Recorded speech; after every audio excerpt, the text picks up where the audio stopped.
This one happened in high school.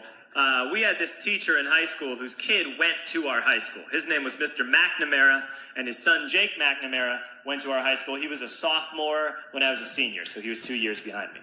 And Mr. McNamara was an asshole. And one weekend, he and his wife decided to leave town, which you should never do if you're an asshole.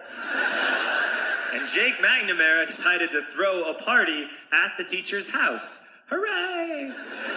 And everyone around town heard about it, and we all got up individually and thought, okay, let's go over there and destroy the place. I walked into this party, everyone I had ever met was there, and everyone was drinking like it was the end of the world.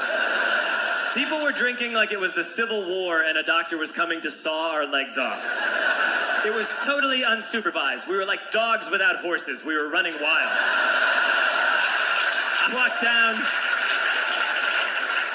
walked down to the basement. They had a pool table in the basement. One dude took a running start and threw his body onto the pool table and broke it in half. Another kid found out which room was Mr. McNamara's and went upstairs and took a shit on his computer. So the party was going great. I'm standing in the basement and I'm holding a red cup. You've seen movies. And I'm standing there and I'm holding a red cup and I'm starting to black out. And I guess someone said like, something, something, police. And in a brilliant moment of word association, I yelled, fuck the police! Fuck the police!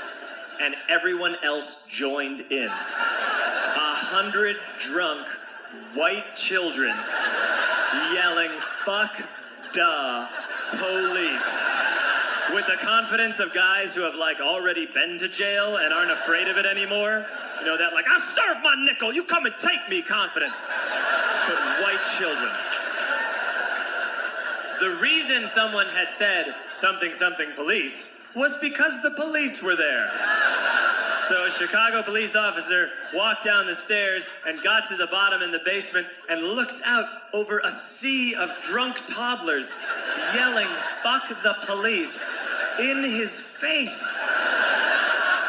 And he was almost impressed. He was like, wow. And then he leaned into his walkie-talkie and went, get the paddy wagon. And my friend John, who is now a father, this man now has a baby, he grabbed a 40, smashed it on the ground, and yelled, scatter! And everyone ran in a different direction. We all ran in different directions. It was like that scene in Ratatouille when the humans come in the kitchen and all the rats go in different ways. We all ran in different directions. I ran into the laundry room and I jumped up on the washing machine and I crawled out through a window into the backyard, and now I'm running through the backyard and there was this big chain link fence and I thought, I've never climbed a fence that high before. And then I woke up at home.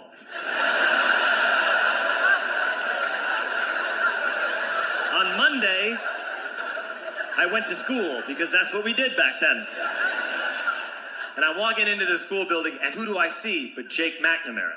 And he says to me, hey, were you at my party on Saturday? And I said, no. You know, like a liar. And he said things got really out of hand. Someone broke the pool table. Someone took a shit on my dad's computer. But the worst thing, he says, the worst thing is that someone stole these old antique photos of my grandmother, and my parents are freaking out about it. And I had that thought that only blackout drunks and Steve Urkel can have.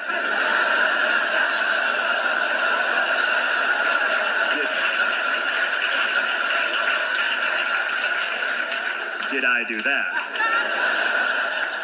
I figured no, I wouldn't have done that. But I was never sure until 2 years later. Relax. I'm playing video games with this kid named Alex that we also went to high school with. 2 years later, we've graduated by now. We're playing video games for a couple hours. And then Alex says to me, hey, come here. I want to show you something. And he takes me into his bedroom. And then he takes me into a side room off of his bedroom. Never a good thing to have. And he shows me a tiny room that is covered wall to wall in stolen antique photos from different people's parties over the years.